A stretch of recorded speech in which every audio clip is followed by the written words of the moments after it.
each other and wonderful. Wonderful. Well, at least I know you're recording. Right. We are making chilaquiles at 1:50 in the morning. How's my hair? Amazing. Thank you. And wonderful. Amazing. This might be the start of our daily vlog. I mean, this is big. This is big. I'm just saying. Transformative. I'm just saying. Transformers.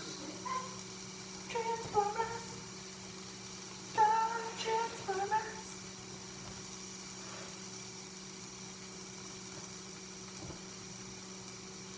This message is brought to you by Tax Write-Offs of America. You know what I was thinking? Can I add the eggs now? Yeah. Sorry. You know what I was thinking? I was thinking about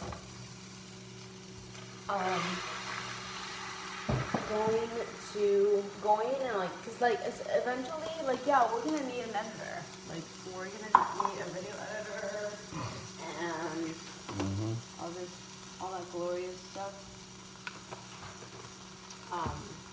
So Gary V's audience would be perfect to like reach out to. So if you're listening to this video and you're a Gary V fan and you're into video editing and you're just starting and you'd like to get your feet wet, contact us. Even if you don't know Gary V. We would love to use your services. This message was brought to you by Tax Write-Offs of America. Anyway, so this is our livelihood. I don't know what he's doing, but let's share a little bit about what's been our experience With what? now that you are here in the same city that I am residing in. What's been the experience? And a lot of tears and a lot of a lot of emotional breakdowns. Jesus! Questioning why I'm alive. To be broken open to discover that I'm here because I just need to love myself. Ta-da! That's it. That's it. That's it, everybody. That's it. Cut. That's the entire show in 2 minutes. That's all we need to do. That's the entire. That's it. That's it. That's the recipe for a disaster. Which is actually you alchemizing your entire experience into creating a beautiful reality that is you.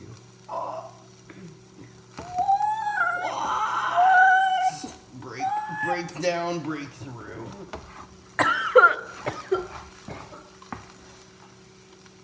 So says her throat chakra clearing.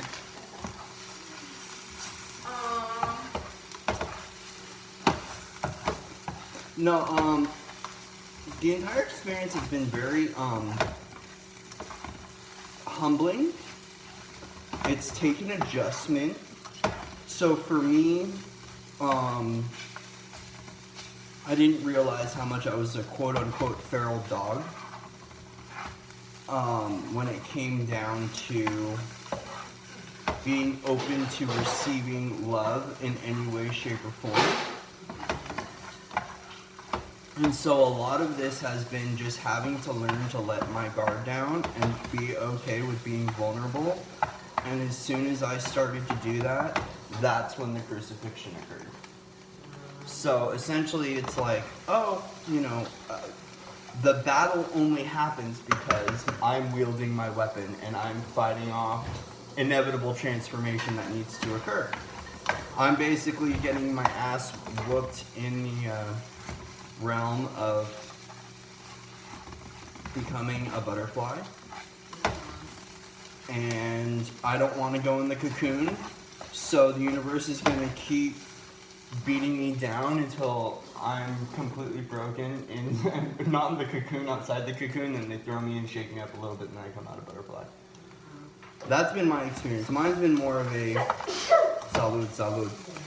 Mine's been more of a awakening coming here and recognizing that the solution for every one of my problems is in self-love.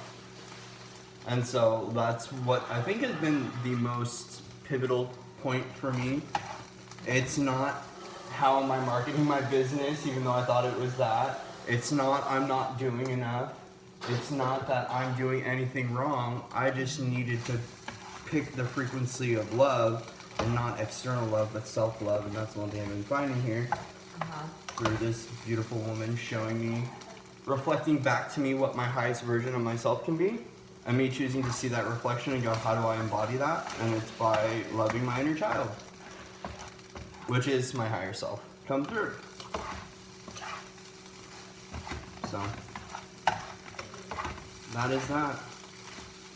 But it's been an interesting transition, especially breaking habits, things like, so my family,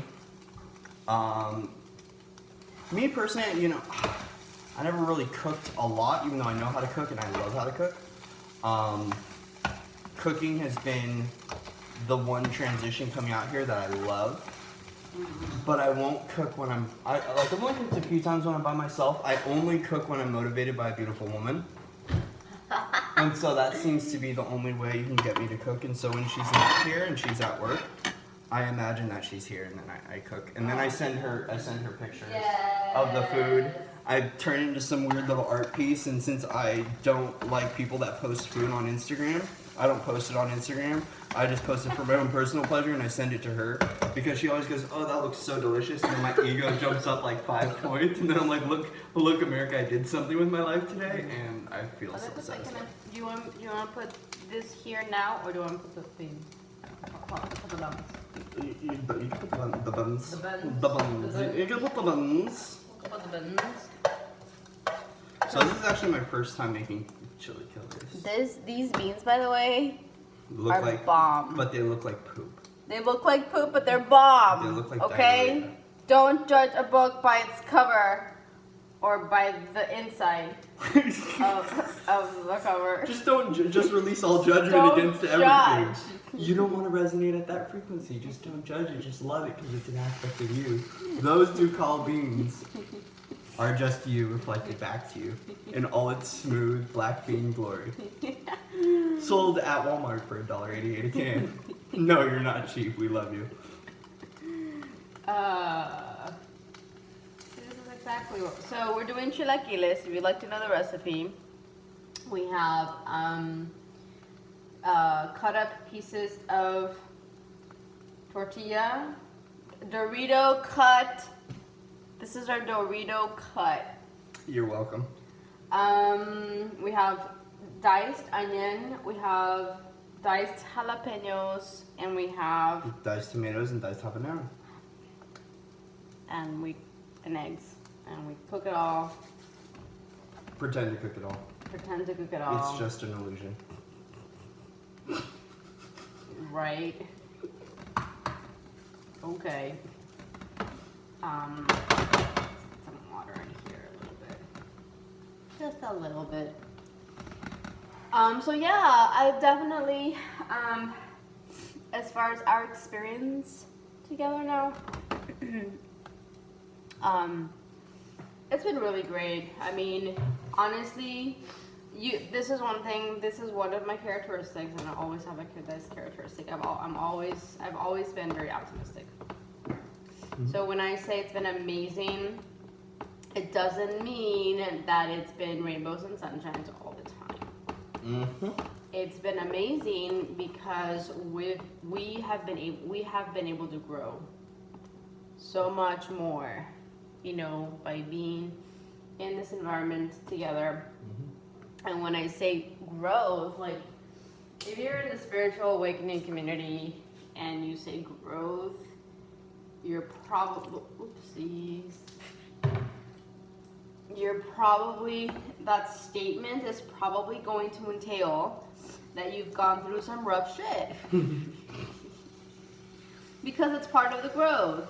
Mm-hmm. You've got to break down in order to break through. Thank you. You gotta break down to break through. And so you know, we've been very blessed to sign up for this journey together and really call each other out.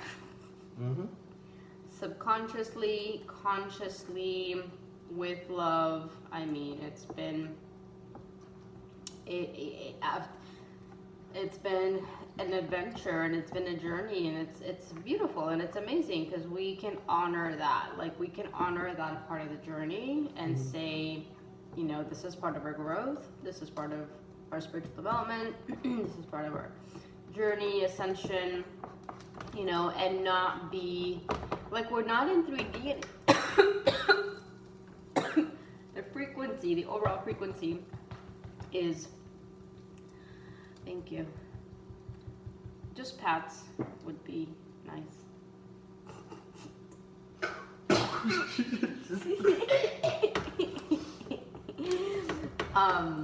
The frequency is, the overall frequency is not 3D anymore. And so there was no, you know,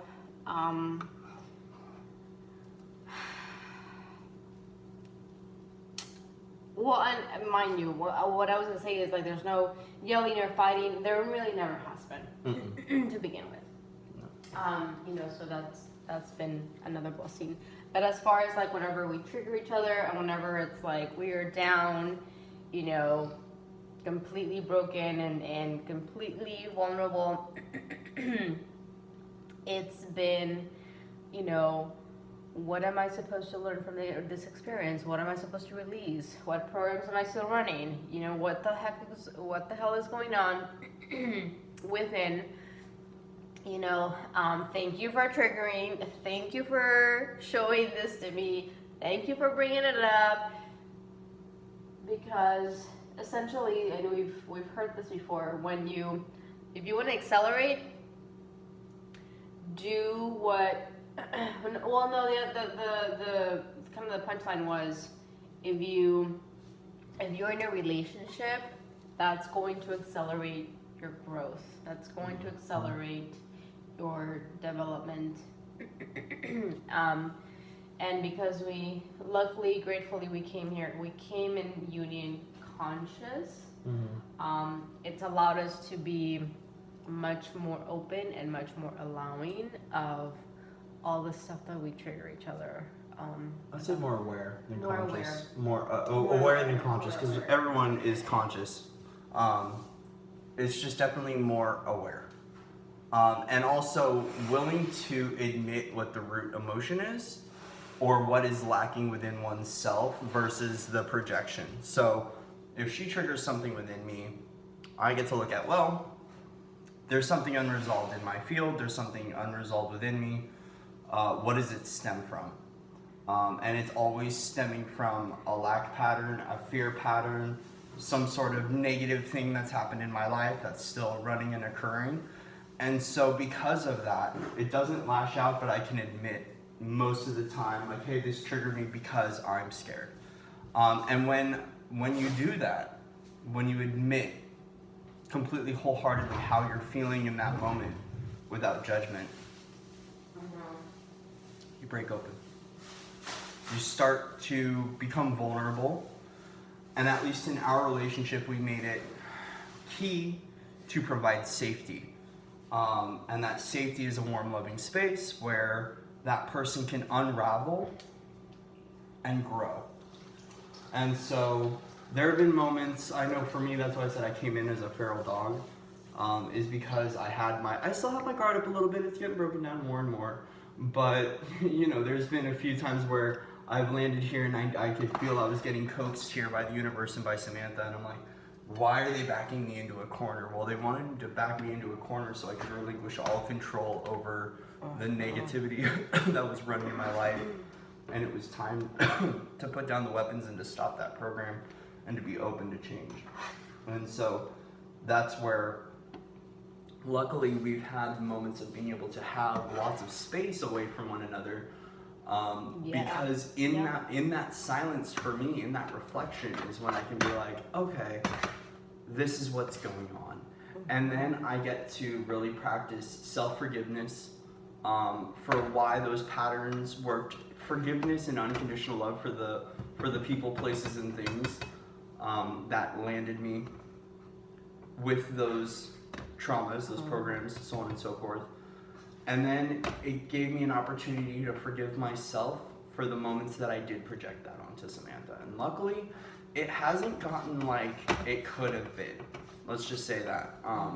If I were in a very highly unaware state. But being overtly aware and extremely sensitive and, you know, in a level of love where I see her truth and I see her beauty and I want to be able to project nothing but that onto her. I've been able to have that time to go, okay, this is what's operating and this is how it's stunting my growth in all aspects of my life. And this is where it starts to trickle into more areas than just the relationship. It's the self-care, the self-love, the financial abundance, and it's all because I'm pouring from an empty cup. And so now I get the opportunity for, once again, it's the crucifixion. Spirit, I've dropped my weapons and I'm just getting stripped down to nothing but my light. And that's when the resurrection occurs, is the recognition that all of those moments of being broken down brought me to this safe point to just open up and to just expand. And so that's kind of what's been going on through the space creation that happens for both of us, is moments of integration, obviously, because we have nothing to transmit in the integration period. In the integration period, we are just healing. And then we can expand and fill our cups and meet back together and go, okay, it's time to continue the radiation of our own self-love and reflecting that to one another, and then going out and reflecting that to the world. And I think that's the balance that's been found through this relationship. Is it's, you know, I had a conversation with my inner child tonight while she was asleep, and my inner child, which hasn't come out a whole lot recently, came out and he goes, I really like her. And I was like, yeah, buddy, you know, she's awesome. He goes, I want to keep her. And I was like, bud, we don't keep things. We love them unconditionally. Thank God. We love them unconditionally, and we let them be. That's what we do. We don't keep anything. We don't attach. We love it, and then we let it be, and whatever's meant for us will be ours. And he goes, oh, that's easy. And I was like, yeah, it sounds easy. Wait till finances come into play. And that was the little conversation I got to have with my inner child. And that's what the realization is we don't keep anything. We don't attach anything. We relinquish all control by loving it unconditionally and reintroducing new energy into the environment as much as possible to keep that flow going so there's no stagnation. Because stagnant waters is what breaks up anything in life. And so we keep reintroducing new energies, and that's through evolution, growth, and change. Amen. Okay. Are you ready? I'm ready. All right. So, are we gonna create the beginning? This is the Chilaquiles, and then we're going to Reiki the crap out of these. So we're gonna embed it with as much crystalline light as possible. Do you want to join? Yes. Come here. This is what we do. And this is another thing that's been really helpful is having these little rituals and these little practices as a couple has been not only hella cute and can create good content, but it actually is Uplifting and